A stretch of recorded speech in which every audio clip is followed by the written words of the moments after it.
Bank teller sneers at well-dressed black woman. "We don't accept counterfeit checks here," then tosses her $50,000 legitimate business deposit in the trash without checking. Dr. Amara Wilson stands frozen at the counter, dignity intact despite the public humiliation spreading through her chest like ice water. The white male teller, Bradley Thompson, doesn't even try to hide his smirk as he deliberately crumples her deposit slip, drops it into the trash bin beside his station, then flicks her check in after it with 2 fingers as if touching something contaminated. He calls next with exaggerated volume, waving past her dismissively. From her glass office, branch manager Victoria Harrington observes through narrowed eyes, adjusts her pearl necklace, then deliberately turns back to her computer screen, her calculated inaction as damning as Bradley's overt disrespect. Amara's fingers tighten almost imperceptibly around her designer handbag, her shoulders squaring as she inhales slowly through her nose. What the teller doesn't realize, this woman has the power to shut down their entire banking network with a single phone call. Dr. Amara Wilson strides through the revolving doors of National Commerce Trust, her tailored charcoal suit whispering quality without announcing it. The morning light filters through vast windows, illuminating marble floors and mahogany desks. She's intentionally left her Federal Reserve credentials at home, carrying only essentials for this incognito assessment. The branch buzzes with morning activity. Tellers greet customers with practiced smiles. Loan officers lead clients to private rooms. But Amara's trained eye catches the subtle differentials in service quality. A Latino man waits 3 minutes longer than the white businessman who arrived after him. An Asian woman receives additional scrutiny on her driver's license, while the elderly white customer before her had his ID barely glanced at. "May I help you?" The information desk receptionist examines Amara from head to toe, her gaze lingering on Amara's natural hair styled in a professional updo. "I'd like to make a deposit," Amara replies, voice measured and clear. "General service is that way." The receptionist points toward the longest line despite the premium service area showing only 2 waiting customers. She immediately turns to assist the white woman approaching behind Amara. "Premium services? Right this way, ma'am." Amara joins the general line, notebook mentally recording every interaction. At teller station 4, Bradley Thompson notices her waiting.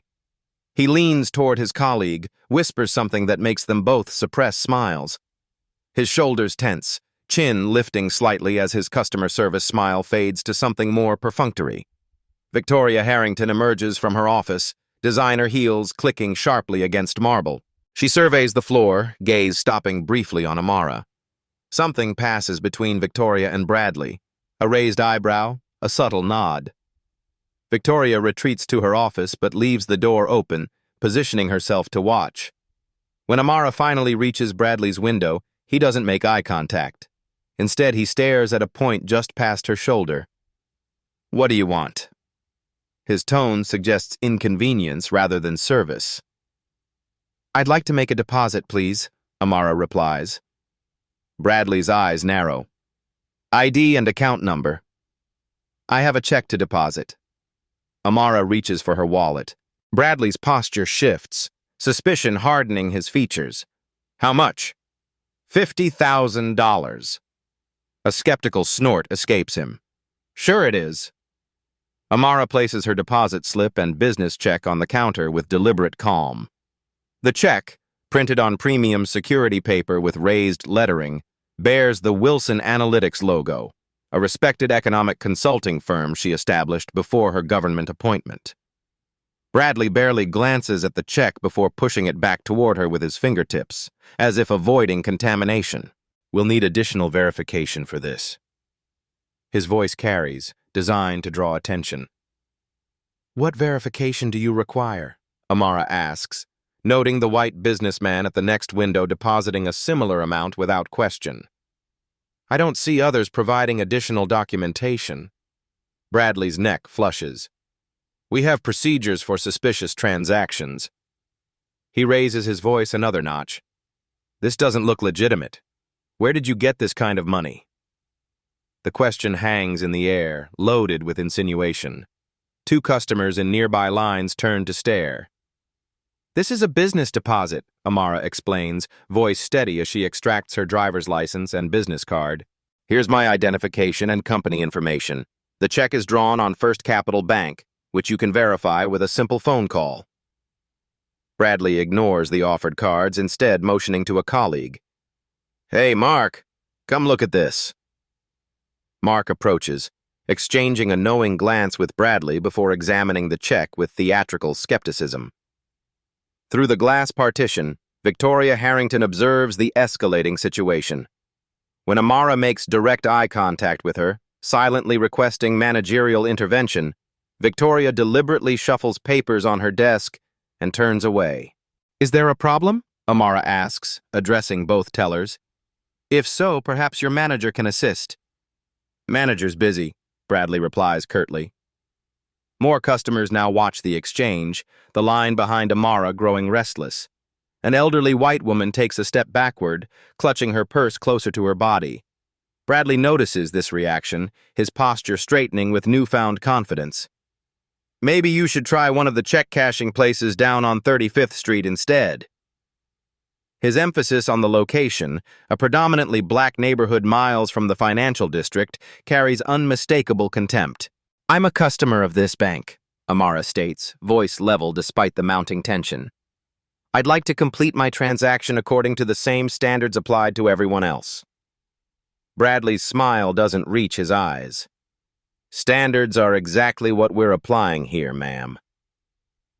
As tension builds in the busy branch, no one notices the woman in the corner taking photos of the entire interaction. Bradley makes a performance of his suspicion, holding Amara's check up to the overhead light with exaggerated scrutiny. "We get a lot of counterfeit attempts," he announces loudly enough for nearby customers to hear. "Gotta be careful these days." The branch grows quieter. Conversations halt as attention gravitates toward the confrontation. A white businessman waiting in line checks his watch and steps away, choosing a different teller. "I assure you the check is legitimate," Amara says, maintaining perfect composure. "Your counterfeit detection equipment will confirm that." Bradley sighs dramatically before reaching for the UV scanner. He passes the check under the purple light, his expression falling slightly when the security features illuminate properly. The watermark appears. The security thread glows. The verification symbol changes color exactly as it should. "Well, this part checks out," he concedes with obvious disappointment. "But we still need to verify the account it's drawn on." He swivels his computer monitor away from Amara as he types, deliberately excluding her from information she has every right to see. "The standard verification for deposits under $100,000 is the counterfeit detection you just performed," Amara states. "Your own posted policies don't require additional steps." Bradley's jaw tightens. "I need to see more ID." Amara produces her driver's license and 2 credit cards, placing them precisely on the counter. "This should be sufficient." Bradley picks up her license with thumb and forefinger, examining it with theatrical skepticism. "These could be fake too," he mutters, loud enough for the growing audience to hear. The branch has become uncomfortably silent. Even the security guard shifts uneasily near the entrance. Victoria Harrington finally emerges from her office, heels striking the marble floor in sharp reports as she approaches. Instead of addressing Bradley, she turns a cold gaze on Amara. "You're holding up the line," Victoria says, voice clipped and professional. "Perhaps you should step aside while we investigate further." "There's nothing to investigate," Amara replies evenly. "Your teller has verified the check isn't counterfeit. Bank policy states deposits under $100,000 don't require additional verification beyond standard ID, which I've provided." Victoria's lips thin to a tight line. "I don't know how things work where you come from, but here we follow procedures." The emphasis on "where you come from" lands precisely as intended. "I come from Chicago," Amara responds, maintaining eye contact. "Where does this bank's FDIC certification come from?" The question clearly catches Victoria off guard. Bradley seizes the momentary silence to act, snatching up Amara's check and deposit slip. With deliberate slowness, he crumples them and drops them into the trash bin beside his station. "We don't accept counterfeit items," he declares with finality. "You'll have to leave before we call security." A hushed murmur ripples through the watching customers. Victoria doesn't contradict her employee, instead crossing her arms in silent endorsement. Amara stands perfectly still, her face revealing nothing except in her eyes, a flash of something steel-hard and resolute. She reaches into her bag and withdraws a small notebook. "I'd like the branch's FDIC certification number and both of your full names, please." Victoria's composure cracks slightly. Why would you need that information?" "For my records," Amara replies simply. "Please exit the premises immediately." Victoria recovers, hand hovering near the security button beneath the counter, "or we'll be forced to call the authorities." Amara holds Victoria's gaze for 3 long seconds before gathering her belongings with deliberate care. She adjusts her suit jacket, shoulders back, chin level, and walks toward the exit with the measured stride of someone who has just made an important decision. As the door closes behind her, Amara pulls out her phone and makes a call that will change everyone's lives by morning. Amara slides into her car's leather seat, closes the door, and finally allows her hands to tremble. Just once, just for a moment. She inhales deeply, counting silently to center herself. When she exhales, the shaking stops. The tasteful interior of her Audi becomes a sanctuary of quiet dignity as she opens the glove compartment and removes her Federal Reserve credentials, the gold-embossed seal and government ID she'd purposely left behind for today's covert assessment. Her mind flashes back to that morning's strategy meeting, sunlight streaming through the Federal Reserve's imposing windows as she outlined the banking equity initiative to her team. "We've received 17 formal complaints about National Commerce Trust in the past quarter," her assistant had reported, sliding a folder across the polished conference table. "All from minority customers, all claiming similar discriminatory treatment." The usual response would be to send a notification of investigation, one team member suggested. Amara had shaken her head. "Which gives them time to coach staff and prepare performances for our inspectors." She closed the folder decisively. "I'll conduct an initial field assessment myself. No credentials, no warning. Let's see how they treat an ordinary customer who looks like me." Now, sitting in her car outside the bank, Amara's resolve crystallizes into something diamond hard. This isn't just about her personal humiliation. It's about the 17 complainants, about countless others who lacked the knowledge or resources to file formal complaints, about generations of Americans systemically excluded from fair financial services. She reaches for her secure phone and makes the first call. "James," she addresses her chief of staff, voice measured and precise. "I need you to initiate emergency protocol under Financial Regulation Code 5721. She details the incident in clinical terms, each fact laid out without emotional coloring. The discrimination was blatant, documented, and witnessed by at least 14 customers. "I'll begin the paperwork immediately," James responds. "Timeline? Tonight. I want federal agents at that branch before it opens tomorrow." Her second call goes to the office of the Comptroller of the Currency. "Sarah, I need an immediate regulatory freeze on National Commerce Trust, downtown branch."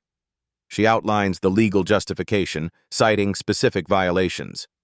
"Pull their transaction records for the past 3 months. Compare service metrics across demographic groups." "Consider it done," Sarah replies. "And the assets?" "Secure them. All $1.2 billion in interstate transfers. Nothing moves until we complete a full discrimination audit." Her final call connects to an old friend at the Justice Department's Civil Rights Division. The conversation is brief but consequential. Wheels are set in motion that will reverberate through the entire banking industry. Inside the bank, Victoria retreats to her office, smug satisfaction evident in her posture as she calls her regional director. "Had to shut down another one today," she reports. unaware of the active monitoring now placed on all National Commerce Trust communications. You know the type, coming in with checks they have no business possessing, acting entitled to premium service. The regional director sighs. While I appreciate your diligence, Victoria, turning away large deposits isn't ideal for our quarterly numbers. Better than accepting fraudulent ones, Victoria replies confidently. No mention of discrimination, just the implied understanding between them. Amara starts her car, adjusting her rearview mirror to look back at the bank one last time. This isn't just about me, she whispers to her reflection. In her eyes, hurt has transformed into steely determination. Personal humiliation becomes professional purpose. She drives away, leaving behind a financial institution completely unaware of the regulatory tsunami already forming offshore. As National Commerce Trust's executives prepare for their quarterly earnings call the next morning, none of them have any idea what's already been set in motion. Victoria Harrington arrives at 7:15 a.m. early as always. She navigates the executive parking area, leather portfolio tucked under one arm, mental checklist already forming for the day ahead. Yesterday's incident registers as a minor success in her ongoing efforts to maintain branch quality, coded language from her performance reviews. Her first indication that something is wrong comes when she notices an unfamiliar black SUV with government plates parked in the customer lot. Her second comes when her keycard fails at the employee entrance. What on earth? She mutters, trying again. The red light blinks mockingly. A security guard she doesn't recognize opens the door from inside. Victoria Harrington? Yes, I'm the branch manager. There seems to be an issue with my... Please come with me, ma'am. His tone leaves no room for discussion. Behind him, Victoria glimpses men and women in suits examining computer terminals, removing files from cabinets. Inside, the normally pristine branch has transformed overnight. Federal agents move with precise efficiency, securing computers and documents. Every monitor displays the same message. Regulatory hold. System access temporarily restricted. What is the meaning of this? Victoria demands, clutching her portfolio like a shield. A woman in a crisp pantsuit approaches. Ms. Harrington, I'm Agent Diaz with the Office of the Comptroller of the Currency. This branch is under federal investigation for systematic violations of the Equal Credit Opportunity Act and the Fair Housing Act. Across town, Bradley Thompson's phone vibrates on his nightstand. Still half asleep, he answers without checking the caller ID. Mr. Thompson, this is Samuel Harris from National Commerce Trust Security. Bradley sits up, instantly alert. What's going on? Your system access has been suspended pending an ongoing federal investigation. You are not to report to work today. Investigation? This must be a mistake, Bradley protests, certainty in his voice. I'll call Victoria, she'll straighten this out. Ms. Harrington is currently being interviewed by federal agents, the security officer replies flatly. This directive comes from above her authority level. At Federal Reserve headquarters, Amara leads an emergency meeting in the Situation Room. Surveillance footage from the previous day plays on wall-mounted screens. Bradley's dismissive treatment, Victoria's calculated inaction, captured from multiple angles. This incident confirms what our data has been telling us, Amara explains to the assembled regulators. National Commerce Trust branches show a consistent pattern of discriminatory practices. She gestures to a statistical analyst who pulls up comparison charts showing dramatic disparities in service metrics based on customer demographics. This wasn't an isolated incident, Amara continues. It was the visible symptom of a systemic disease. Back at the bank, Victoria struggles to maintain composure as her world unravels. She repeatedly tries calling executive leadership, but all lines go to voicemail. Outside, customers begin arriving, confusion evident as they read the temporarily closed due to regulatory action sign now posted on the door. A news van pulls up, then another. At Oakmont Country Club, National Commerce Trust CEO Jeffrey Whitman prepares to tee off on the 7th hole when his phone buzzes, then buzzes again, and again. He pulls it from his pocket with an irritated sigh that transforms into stunned disbelief as he reads the cascade of urgent messages. "James," he addresses his playing partner, the bank's chief financial officer. "Something's happening. Trading of our stock has been halted." As federal agents box up evidence from Bradley's workstation, they discover a messaging group where tellers across branches shared tips on how to discourage certain customers from opening accounts. National Commerce Trust's executive boardroom transforms into a war room by 9 a.m. Crisis management teams huddle around the massive oak table, laptops open, phones constantly buzzing. The atmosphere crackles with barely contained panic. "Trading has resumed," announces the chief risk officer, voice grim. "We're down 18% and falling." Jeffrey Whitman paces at the head of the table, tie loosened, complexion ashen. "Someone explained to me how the Federal Reserve froze $1.2 billion of our assets overnight without warning." The general counsel clears his throat. "They've invoked emergency powers under banking discrimination statutes. The freeze is legal and binding pending completion of their investigation." "Investigation into what exactly?" Whitman demands. "Systematic racial discrimination in customer service practices, loan approvals, and account management," the lawyer reads from an official notice. "The triggering incident occurred yesterday at our downtown branch." Back at the branch, Victoria sits rigid in the conference room, facing two federal investigators.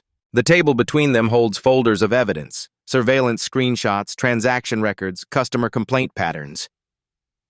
"We were following security protocols," Victoria insists, manicured nails tapping nervously on the table.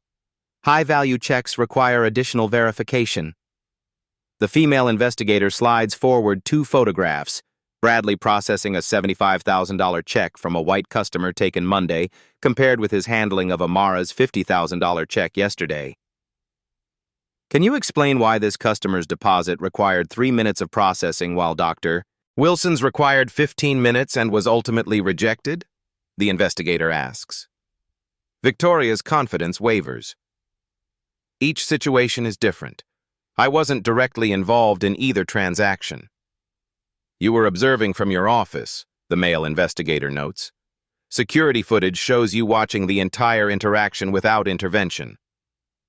Victoria reaches for her phone, desperate to contact Bradley, to align their stories. The call goes straight to voicemail. Across town, Bradley arrives at the bank despite his suspension, convinced he can explain away the situation.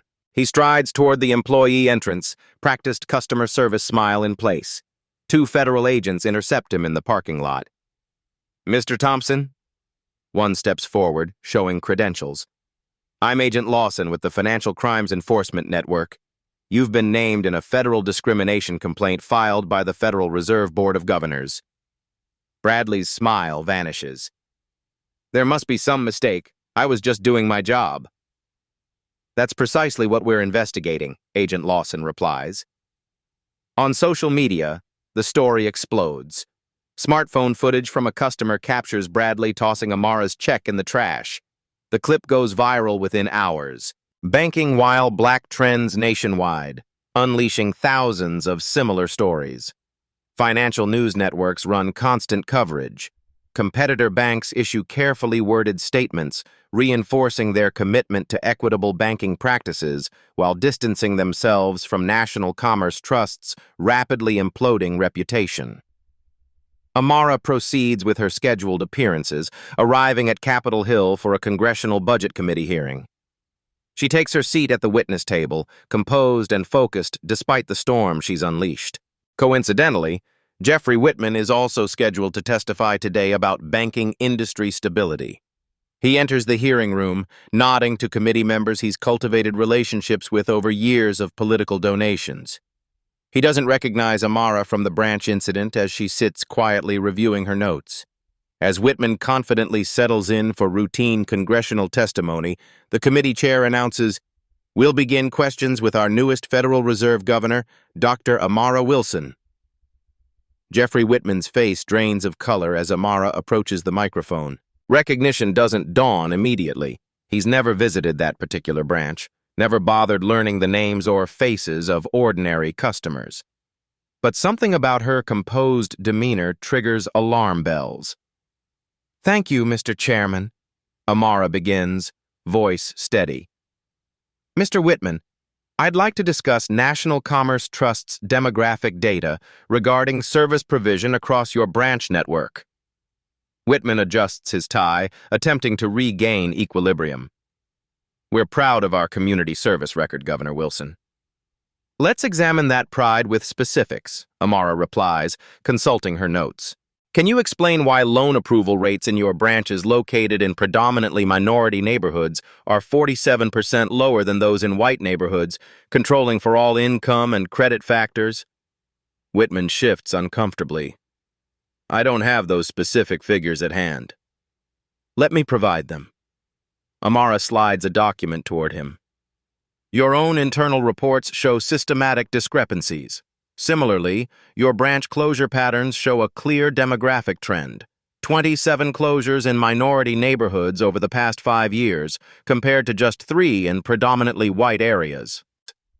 The questioning continues with surgical precision, never referencing the personal incident, but methodically exposing patterns that cannot be explained by anything other than systematic bias. Meanwhile, Victoria faces an internal review board assembled hastily by National Commerce Trust's HR department, desperate to contain the damage. The head of HR slides a folder across the table. Her personnel file contains multiple customer complaints from minority clients, all mysteriously resolved with no disciplinary action. "Can you explain why these complaints never advanced beyond preliminary review?" the HR director asks. Victoria's professional mask slips. "We face constant pressure to maintain certain standards. The regional directors make it clear which metrics matter for promotion." Her voice turns defensive. "We had quotas to meet, expectations from above. I was just implementing the culture that management created."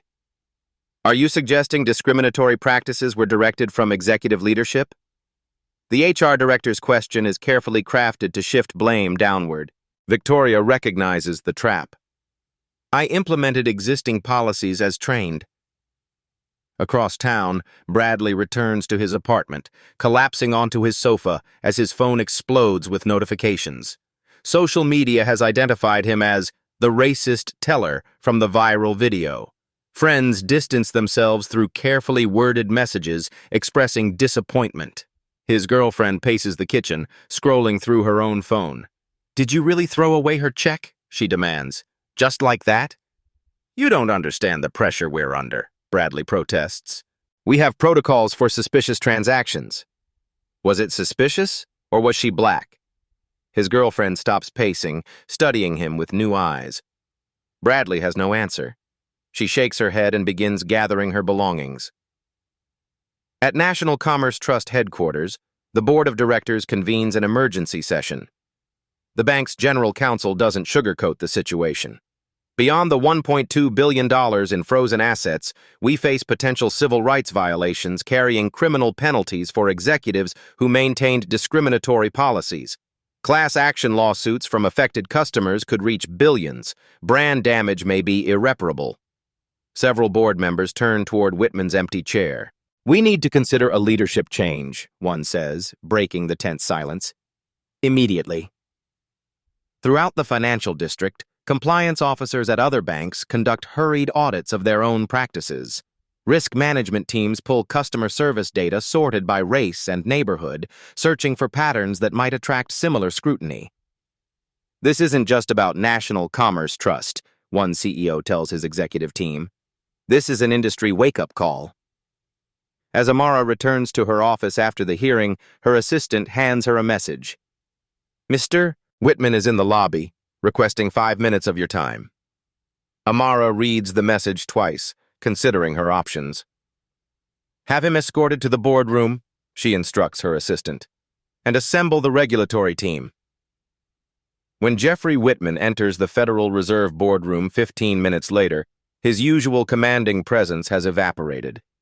His shoulders sag beneath his bespoke suit. He finds himself facing not just Amara, but a semicircle of stern-faced regulators armed with data and legal expertise. "Mr. Whitman," Amara gestures to an isolated chair positioned to face the group. Thank you for coming. Whitman attempts to regain control with a practiced smile. Governor Wilson, I appreciate you taking this meeting on short notice. There have been some unfortunate events at one of our branches that I'd like to address personally.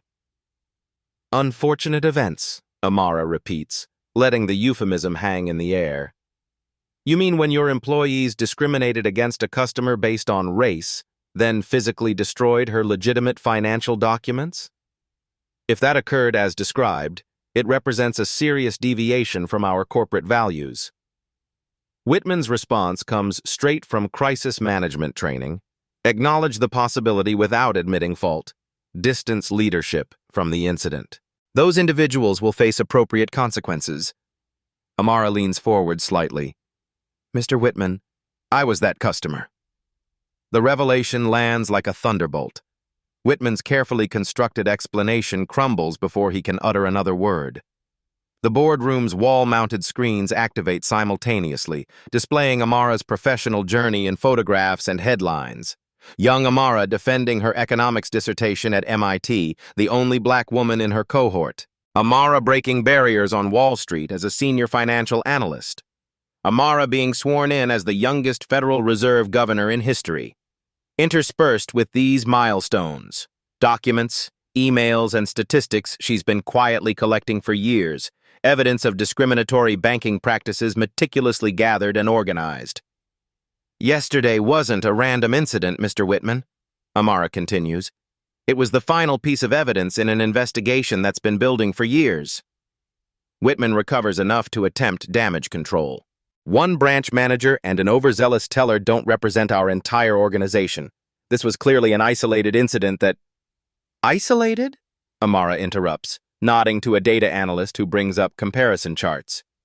Your downtown branch rejects black applicants for premium accounts at 8 times the rate of white applicants with identical financial profiles. Your loan officers in Atlanta require additional verification for minority business owners in 73% of applications, compared to 12% for white owners. Whitman's next defense dies unspoken as Amara slides a folder across the table.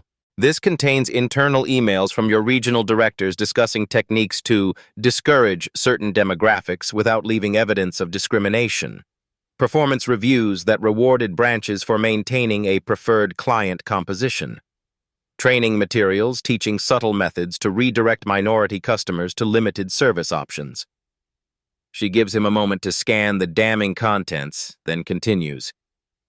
This folder also contains testimonials from 17 former employees who've documented your unwritten policies, branch performance metrics showing systematically lower service levels in minority neighborhoods.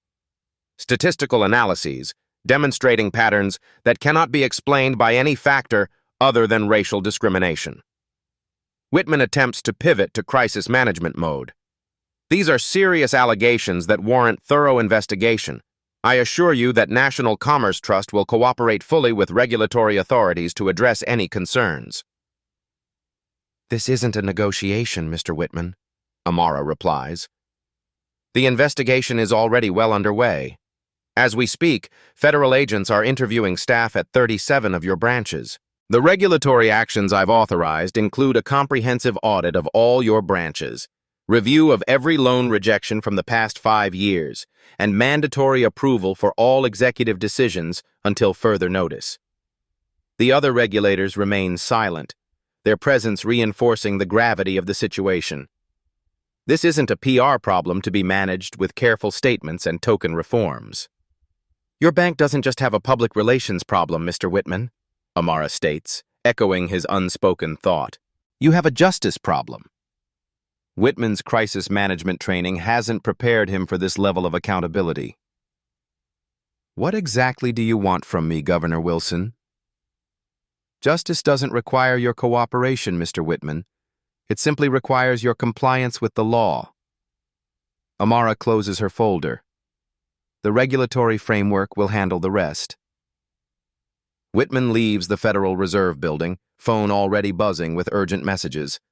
Walking past reporters without comment, he slides into his waiting town car just as a notification appears on his screen. Emergency board meeting, vote of no confidence, 5 p.m. today. The National Commerce Trust boardroom, normally a sanctuary of measured discourse and strategic planning, descends into barely controlled chaos. Board members cluster in factions, voices rising as blame shifts like quicksilver between them. "You assured us our compliance programs were robust," accuses a silver-haired director, jabbing his finger at the chief compliance officer, who shrinks in her seat. "The programs existed on paper," she defends weakly.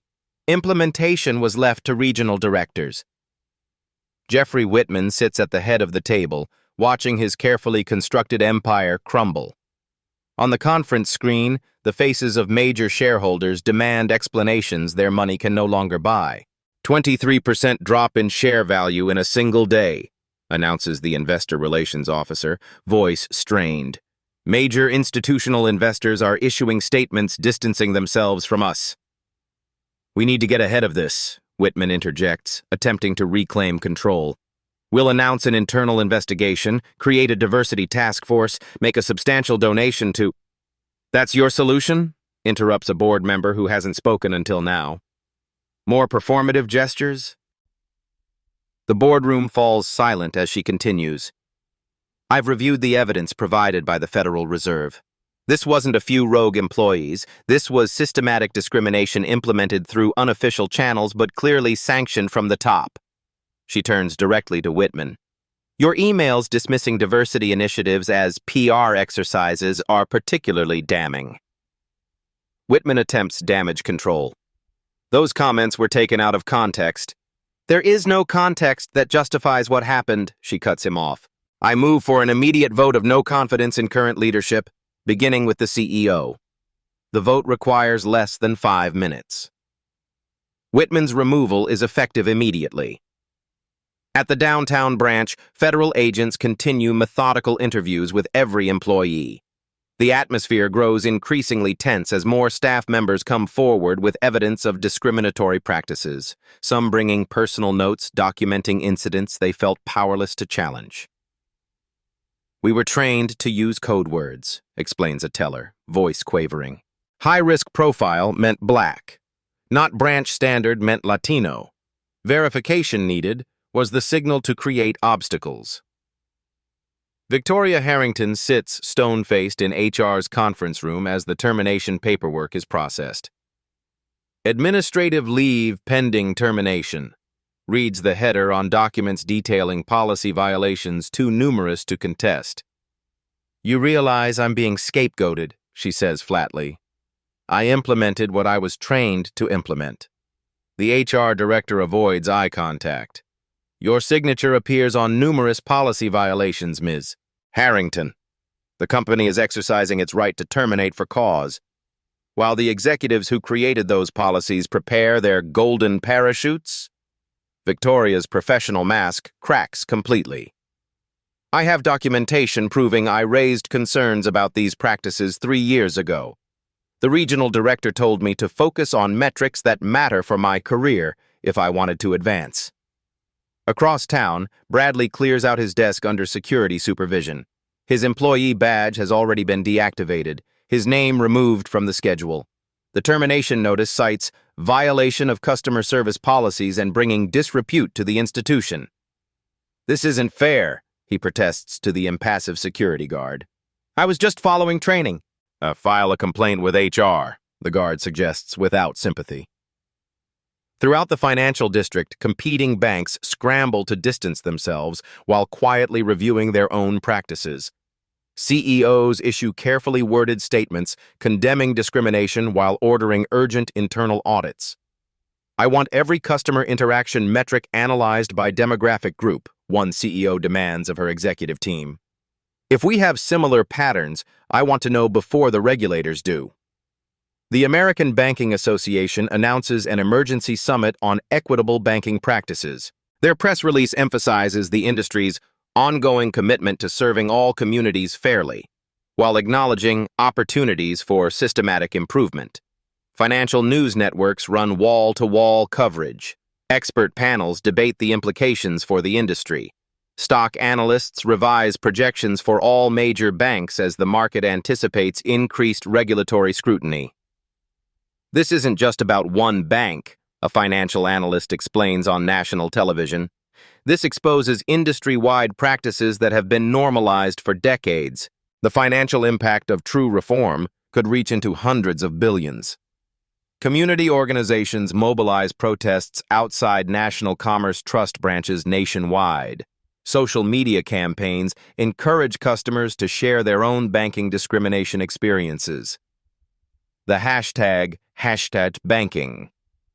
While Black collects thousands of similar stories within hours, class action lawyers circle like sharks scenting blood. A prominent civil rights attorney announces a lawsuit representing over 300 former customers of National Commerce Trust who experienced discrimination. This case will establish a new standard for financial institutions, she promises at a packed press conference. At the Federal Reserve, Amara leads her own press conference announcing expanded investigations into banking discrimination nationwide. Camera flashes punctuate her measured delivery of new compliance requirements. Today we announce the creation of a banking civil rights division within the Federal Reserve, she states. Financial inclusion isn't a luxury or a social program. It's an economic imperative and a legal right. When she returns to her office afterward, Amara finds hundreds of emails and messages from people sharing their own banking discrimination stories. Some are heartbreaking. Families denied mortgages despite perfect qualifications. Entrepreneurs whose dreams died when they couldn't access capital. Elderly customers treated with suspicion when attempting to access their own funds. She makes time to personally respond to several messages from young women of color considering careers in finance. The system changes when we change who designs it, she writes to a particularly promising student. Your presence matters more than you can imagine. Victoria Harrington returns home to find her professional reputation in tatters. Job search sites show her name flagged in industry databases. Former colleagues won't return calls. As reality sets in, her indignation transforms into calculation. She begins gathering evidence, emails, training materials, recorded conversations, documenting how she was implementing directives from above. Bradley faces similar rejection when he attempts to interview at other financial institutions. Your qualifications are impressive, one hiring manager says, not meeting his eyes. But we're looking for candidates who align with our values of inclusive service. Bradley's previous confidence curdles into resentment as doors continue closing. The interim CEO of National Commerce Trust, hastily promoted from operations, prepares to announce sweeping reforms. The communications team drafts statements emphasizing renewed commitment and transformative change. Legal reviews every word for potential liability. In her home office, Victoria reviews the growing evidence file she's assembled. Years of emails, training directives, performance reviews rewarding discriminatory practices while using coded language. Documentation showing how she once attempted to report these issues through proper channels, only to have her concerns buried. Her attorney examines the material with increasing interest. This establishes a clear pattern directed from executive leadership, he notes. The Justice Department would find this extremely valuable in building their case. Victoria considers her options, none appealing, but some offering a path to minimal consequences. What kind of deal could I get in exchange for cooperation? Her attorney closes the folder. Let me make a call.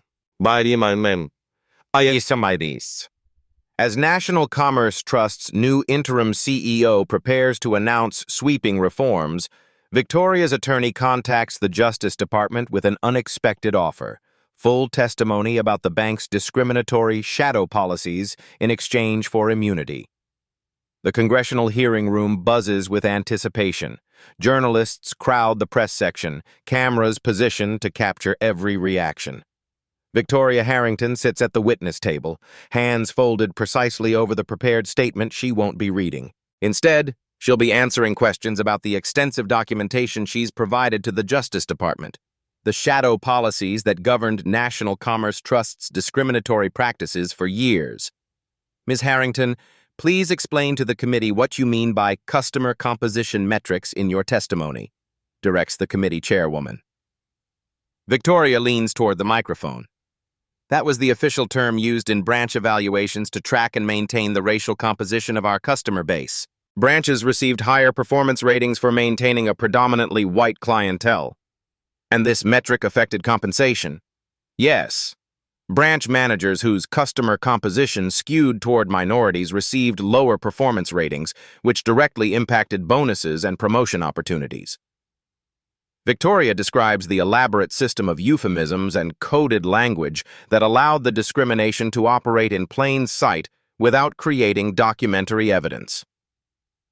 Regional directors evaluated branches partly on their success in client selection and risk management, terms that internal training revealed as maintaining the right demographic balance.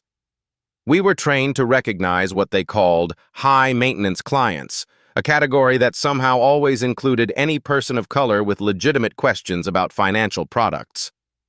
Victoria's testimony lands with quiet devastation.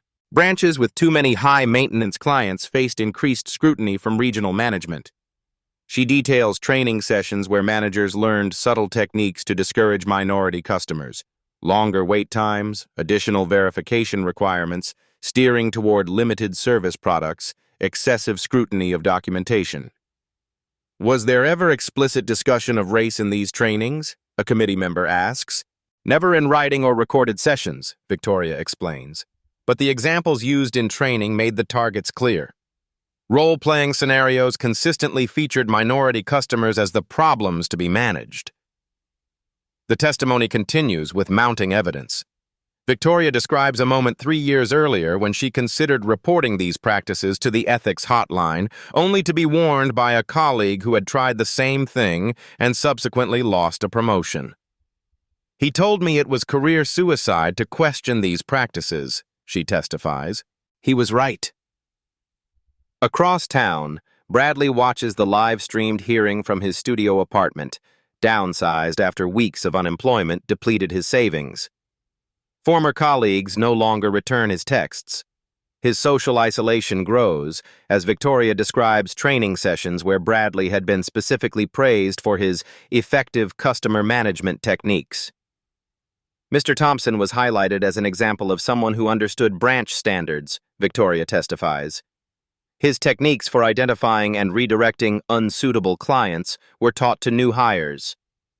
Bradley's phone begins ringing with calls from reporters seeking comment. He silences it, a knot forming in his stomach as he realizes his role as not just participant, but exemplar of the discriminatory system. In his temporary office at a prestigious law firm, Jeffrey Whitman watches the same testimony with growing horror. His potential employer had offered him a senior advisory position contingent on the discrimination investigation, blowing over quickly. As Victoria directly implicates him in creating these policies, his phone vibrates with a text. Need to postpone your onboarding indefinitely. The committee questioning turns to specific executives. Who directed the creation of these shadow policies? Asks a congressman. They evolved over time but became formalized under CEO Jeffrey Whitman, Victoria answers. He personally reviewed branch performance metrics that included customer demographic targets, though they were labeled as community alignment goals in his reports. At Federal Reserve headquarters, Amara watches the testimony with her team, noting points requiring further investigation. The systemic nature of the discrimination continues to reveal itself in disturbing detail. The practice wasn't limited to personal banking, Victoria continues. Loan applications from minority business owners faced additional risk assessment steps not required for white applicants with identical financial profiles. We maintained separate queues in our processing system, though they had neutral-sounding labels. The hearing extends for hours as Victoria methodically exposes years of institutionalized discrimination. When she finally concludes, the impact resonates far beyond the hearing room. Financial newswires flash breaking updates. National Commerce Trust stock hits historic low, and federal regulators announce record $1.2 billion discrimination penalty.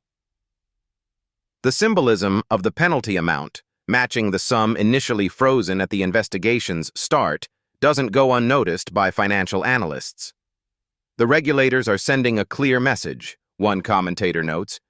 The cost of discrimination will equal the full weight of your financial power. As Victoria prepares to leave the hearing room, a congressional representative asks one final question that sends tremors through the financial world. Were these practices unique to National Commerce Trust, or do they reflect industry standards? Victoria pauses, considering her response carefully. Every major bank has their version of these systems, she finally answers. They just use different code words. As Victoria concludes her testimony, a congressional representative asks, who else in the industry was implementing similar practices? Her answer sends shockwaves through the financial world. 6 months after Victoria's testimony, the banking landscape undergoes transformation unimaginable half a year earlier. The Federal Reserve's new Banking Civil Rights Division issues comprehensive guidelines requiring financial institutions to track and report service quality metrics by customer demographics. Loan approval rates, processing times, verification requirements, all broken down by race, gender, and neighborhood. At Bank of America's Diversity Training Center, a facilitator leads executives through scenarios designed to identify and prevent bias. The goal isn't just compliance, she explains to the attentive group. It's creating truly equitable systems that serve all communities with excellence. Similar training programs roll out across the industry, moving beyond superficial diversity initiatives to address structural inequities embedded in banking processes. What began as crisis management evolves into fundamental reform as institutions recognize that equitable banking isn't just legally required, but financially sound. In a formerly underserved neighborhood on Chicago's South Side, a ribbon-cutting ceremony marks the opening of a full-service branch where check-cashing stores and payday lenders once dominated the financial landscape. Community members applaud as executives commit to providing the same premium services offered in wealthy neighborhoods. Inside the Federal Reserve, Amara chairs a meeting with banking executives representing institutions of all sizes. The atmosphere reflects a new reality. These leaders no longer view equity requirements as regulatory burdens, but as business imperatives. Our challenge wasn't just changing policies, admits one CEO whose bank implemented reforms ahead of regulatory requirements. It was changing a culture that had normalized discrimination through euphemisms and unwritten rules. The transformation extends to hiring practices. Former employees of National Commerce Trust, particularly those who documented discrimination or refused to implement biased policies, find themselves recruited as compliance officers and equity consultants at other institutions. Their first-hand experience proves invaluable in identifying subtle discriminatory patterns. Victoria Harrington, having avoided criminal charges through her comprehensive cooperation, now works at a non-profit focused on financial literacy in underserved communities. Her position is part community service, part redemption journey. When meeting with community members who experienced banking discrimination, she listens more than she speaks. I participated in a system I knew was wrong, she acknowledges during a community forum. Now I'm using that knowledge to help dismantle similar systems. Bradley Thompson's path proves more difficult. Unable to secure employment in financial services, he eventually takes a customer service position at a retail store. His new manager, a black woman named Destiny Williams, closely monitors his interactions with diverse customers. His initial resentment slowly gives way to recognition of patterns in his thinking as Destiny provides direct feedback on his unconscious behaviors. The tone you just used with that customer was different, she notes after observing an interaction. Ask yourself why.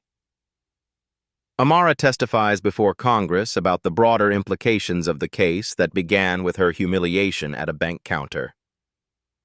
Banking access isn't a privilege, it's an economic right, she explains to the committee. When we allow discrimination in financial services, we perpetuate wealth gaps that can last generations. The hearing room, once the site of Victoria's devastating testimony against National Commerce Trust, now hosts forward-looking discussions about building truly inclusive financial systems. Representatives from both parties recognize the economic imperative of financial inclusion, if not always agreeing on implementation methods. National Commerce Trust itself, now operating under new leadership and a rebranded name, implements radical transparency in its practices. Branch performance metrics focus on service quality for all customer segments. Loan approval rates undergo regular third-party audits. Their painful transformation becomes a case study taught in business schools nationwide. The most expensive education in banking history, one Harvard professor calls it in her lecture on corporate ethics, and one the entire industry needed. 1 year later, as Amara prepares to leave her Federal Reserve position for a new role, she receives an unexpected letter. Amara adjusts the nameplate on her new desk. Dr. Amara Wilson, Secretary of the Treasury. Sunlight streams through tall windows, illuminating the historical portraits of predecessors. Her face now the first black woman's to join this lineage of financial leadership. The letter rests open beside her morning coffee, handwritten on lined notebook paper. Dear Dr. Wilson, it begins in careful cursive. My name is Jasmine Taylor. I'm 12 years old, and I wrote my school essay about you. My teacher said I should send it to you. Amara traces her finger along the earnest words. Dr. Wilson showed me that sometimes you have to stand in the storm to change the forecast. When that bank was mean to her, she didn't just get mad. She used her power to fix things for everybody. A soft knock interrupts her reflection. Her chief of staff enters with the day's schedule. Your 9 a.m. is here. The community banking delegation. Amara tucks the letter into her portfolio. Send them in. The delegation represents a transformed banking landscape. Branch locations once concentrated in affluent neighborhoods now spread more equitably across diverse communities. Digital banking platforms highlight their anti-bias algorithms that ensure consistent application of lending criteria. Banking school curricula include mandatory ethics courses on equitable service. The Community Reinvestment Act amendments have increased small business lending in previously underserved areas by 43%, reports the delegation leader. We're seeing entrepreneurship blooming in neighborhoods that were banking deserts just 18 months ago. And the resistance from member banks? Amara asks. Diminishing. The data shows these communities represent growth markets. What began as compliance has become competition for new customers. After the meeting, Amara's schedule includes a visit to a financial literacy center in a formerly underserved neighborhood. There, she finds Victoria Harrington teaching a class on building credit history. The former bank manager looks different. Simpler clothes, less rigid posture, humility in her expression as she works to repair some small portion of the damage she enabled. Their eyes meet briefly as Amara observes from the doorway. Victoria's nod acknowledges everything unspoken between them. Later, a student approaches Victoria with a question. Why did you participate in discriminatory practices when you worked at the bank? Victoria doesn't deflect or minimize. I convinced myself I was just following policy, but I was really following fear. Fear of standing out, fear of losing status, fear of change. I failed to recognize that security built on other people's exclusion isn't security at all. Across town, Bradley Thompson shelves inventory at a community center store. His journey has been the hardest: unemployment, rejection, the painful confrontation with his own biases. Initially taking the job out of desperation, he now works alongside the diverse staff members who've challenged his worldview daily through small interactions and direct conversations. Your assumptions about people leak into your interactions whether you intend them to or not, his manager Destiny had explained during a particularly difficult feedback session. Intent matters less than impact. The lesson shapes him gradually, painfully, necessarily. National Commerce Trust no longer exists under that name. The institution, now called Community Capital Partners, operates with new leadership and radically different practices. Their transformation from cautionary tale to reformed institution serves as both warning and roadmap for other financial entities. That evening, Amara delivers a commencement address at her alma mater's economics department. Hundreds of graduates, notably more diverse than her own cohort years earlier, listen as she reflects on the incident that catalyzed industry-wide change. Sometimes the most powerful response to discrimination isn't immediate outrage, but strategic patience, she tells them. Change doesn't always come from breaking down doors. Sometimes it comes from having the key all along and choosing exactly when to use it. She surveys the faces looking back at her. The next generation of financial leaders who will either maintain the reforms or allow backsliding into comfortable patterns of exclusion. The banking system didn't transform because one person was mistreated. It transformed because that mistreatment exposed patterns affecting millions.